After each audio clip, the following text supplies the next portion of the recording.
सद्दाम हुसैन को बड़े बड़े महल बनाने के अलावा बड़ी बड़ी मस्जिदें बनवाने का भी शौक था। एक इसी तरह की मस्जिद उन्होंने मध्य बगदाद में बनवाई थी, जिसे अल मारीख नाम दिया गया था। इसको खास तौर से 2001 में सद्दाम हुसैन की सालगिरह के लिए बनवाया गया था। खास बात यह थी कि इसकी मीनारें स्कड मिसाइल की शक्ल की थी। ये वही मिसाइलें थीं जिन्हें सद्दाम हुसैन ने खाड़ी युद्ध के दौरान इसराइल पर दगवाया था।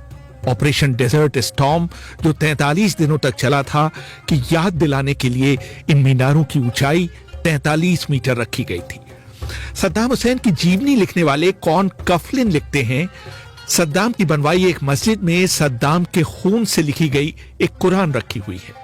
उसके सभी 605 पन्नों को लोगों को दिखाने के लिए एक शीशे के केस में रखा गया है। मस्जिद के मौलवी का कहना है कि इसके लिए सद्दाम ने 3 सालों तक अपना 26 लीटर खून दिया था। सद्दाम पर एक और किताब, Saddam Hussain the politics of revenge, लिखने वाले सैयद अबूरीश का मानना है कि सद्दाम की बड़ी बड़ी इमारतें और मस्जिदें बनाने की वजह तिकरित में बताया उनका बचपन था, जहां उनके परिवार के लिए उनके लिए एक जूता तक खरीदने के लिए भी पैसे नहीं होते थे। दिलचस्प बात यह है कि सद्दाम अपने जिस भी महल में सोते थे, उन्हें सिर्फ कुछ घंटों की ही नींद लेनी होती थी। वो अक्सर सुबह 3 बजे तैरने के लिए उठ जाया करते थे। इराक जैसे रेगिस्तानी मुल्क में पहले पानी धन और ताकत का प्रतीक हुआ करता था, और आज भी है। इसलिए सद्दाम के हर महल में फव्वारों और स्विमिंग पूल की भरमार रहती थी। कफलिन लिखते हैं कि सद्दाम को स्लिप डिस्क की बीमारी थी। उनके डॉक्टरों ने उन्हें सलाह दी थी कि इसका सबसे अच्छा इलाज है कि वो खूब चहलकदमी और तैराकी करे। सद्दाम हुसैन के सारे स्विमिंग पूलों की बहुत बारीकी से देखभाल की जाती थी। उनका तापमान नियंत्रित किया जाता था और यह भी सुनिश्चित किया जाता था कि पानी में जहर तो नहीं मिला दिया गया है। सद्दाम पर एक और किताब लिखने वाले अमाजिया बरम लिखते हैं, ये देखते हुए कि सद्दाम के शासन के कई दुश्मनों को थेलियम के जहर से मारा गया था, सद्दाम को अंदर ही अंदर इस बात का डर सताता था कि कहीं उन्हें भी कोई जहर देकर न मार दे। हफ्ते में 2 बार उनके बगदाद के महल में ताजी मछली, केकड़े, झींगे और बकरे और मुर्गे के गोश्त की खेप भिजवाई जाती थी। राष्ट्रपति के महल में जाने से पहले परमाणु वैज्ञानिक उनका परीक्षण कर इस बात की जांच करते थे कि कहीं इनमें रेडिएशन या जहर तो नहीं है।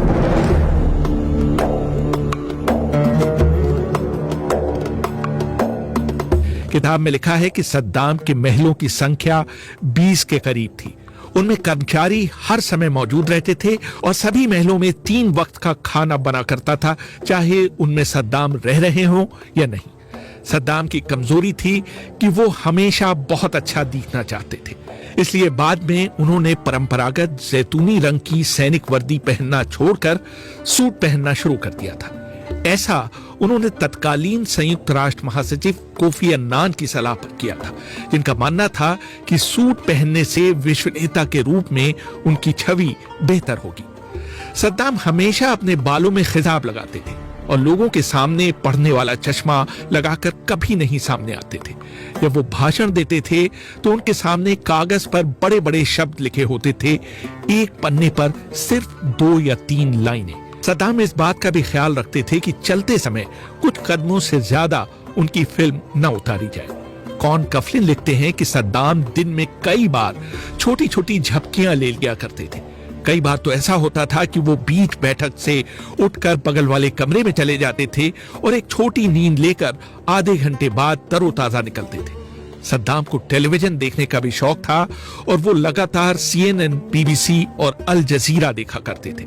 उन्हें रोमांचक अंग्रेजी थ्रिलर्स देखने का भी शौक था और अंग्रेजी film the day of the jackal उनकी पसंदीदा फिल्म थी।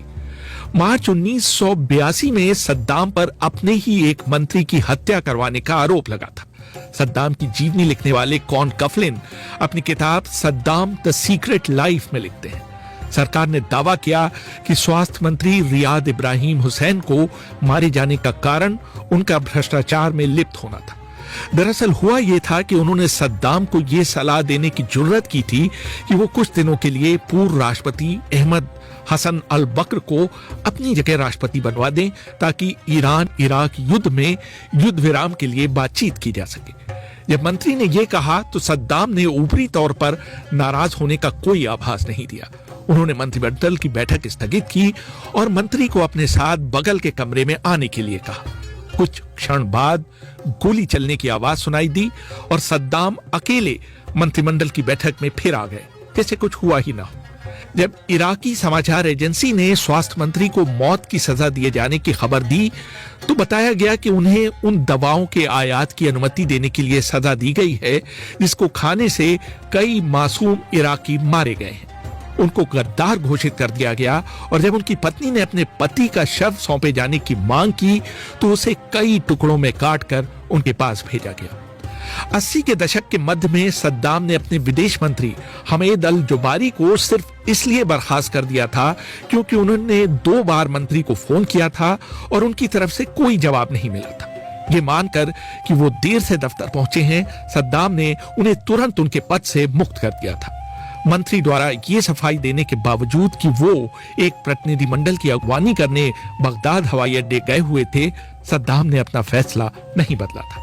सद्दाम ने अपनी सेना के वरिष्ठ अधिकारी लेफ्टिनेंट जनरल उमर अल हसा को सिर्फ इसलिए मौत की सजा दे दी क्योंकि एक बार उन्होंने किसी के सामने सद्दाम की बुराई कर दी थी। यही नहीं, हसा के बेटे फारूक को भी मौत के घाट उतार दिया गया। उनके घर को बुलडोज कर दिया गया और उनकी पत्नी और दूसरे बच्चों को सड़क पर फेंक दिया गया। सन 2002 की शुरुआत में सद्दाम ने कैबिनेट बैठक के दौरान अपने एक मंत्री को अपनी घड़ी देखते हुए देख लिया। जब बैठक समाप्त हो गई तो उन्होंने उस मंत्री को रुकने के लिए कहा। उन्होंने उनसे पूछा, क्या आपको बहुत जल्दी है? जब उस मंत्री ने कहा कि ऐसी बात नहीं है तो सद्दाम ने उन्हें डांटते हुए कहा कि ऐसा कर आपने मेरा अपमान किया है। कफलिन लिखते हैं, सद्दाम ने आदेश दिया कि उन मंत्री को उसी कमरे में 2 दिनों तक कैद रखा जाए। वो मंत्री बैठक कक्ष में 2 दिनों तक कैद रहा और उसे लगता रहा कि उसे कभी भी बाहर ले जाकर गोली मारी जा सकती है। आखिर में सद्दाम ने उनके प्राण तो बख्श दिए लेकिन उन्हें अपने पद से हाथ धोना पड़ा। सद्दाम के लिए उनके विरोधियों से ज्यादा उनका खुद का परिवार परेशानी का कारण था और उसमें बहुत बड़ी भूमिका थी उनकी अपनी पत्नी साजिदा के प्रति बेवफाई की। 1988 के आसपास सद्दाम को बहुत बड़े पारिवारिक संकट से गुजरना पड़ा जब उनके इराकी एयरवेज के महानिदेशक की पत्नी समीरा शाह बंदर से संबंध हो गए। समीरा लंबी थीं, हसीन थीं और उनके सुनहरे रंग के बाल भी थे और सबसे बड़ी बात यह थी कि वो शादीशुदा थी। सैद अबूरूश लिखते हैं, कई सालों तक राष्ट्रपति महल में काम करने वाले एक अधिकारी ने मुझे बताया था कि सद्दाम को शादीशुदा औरतों से संबंध बनाना खासतौर से पसंद था। ये उनके पतियों को जलील करने का उनका अपना तरीका हुआ करता था। सद्दाम की इस तरह की रंगरेलियों का इंतजाम उनका अंगरक्षक कामेल हना जेन किया करता था। जेन 20 सालों तक सद्दाम का निजी अंगरक्षक था। दिलचस्प बात यह थी कि जेन सद्दाम के रसोइये का बेटा था। उसके बहुत सारे कामों में एक काम सद्दाम को दिए जाने वाले भोजन को खाकर देखना भी था कि कहीं इसमें जहर तो नहीं मिलाया गया था। सद्दाम का मानना था कि उनका रसोइया उनके खाने में इसलिए कभी जहर नहीं मिलाएगा क्योंकि उसके खुद के बेटे को उसे पहले चखना होता था। सद्दाम जहां और जब भी जाते उससे पहले काले शीशे वाली डमी हथियारबंद गाड़ियों का काफिला अलग अलग दिशाओं में भेजा जाता ताकि उनके संभावित हत्यारे उन्हें अपना निशाना बनाने की कोशिश करें। उसी तरह सद्दाम से मिलने वाले लोगों को बहुत ठोक बजाकर उनके सामने पेश किया जाता था। किसी को भी, यहां तक कि उनके नजदीकी लोगों को भी यह अंदाजा नहीं होता था कि सद्दाम किस स्थान पर है। सद्दाम का इराकी डॉक्टरों में विश्वास नहीं था, इसलिए वो अपनी बीमारियों के लिए अक्सर विदेशी डॉक्टरों की सेवाएं लेते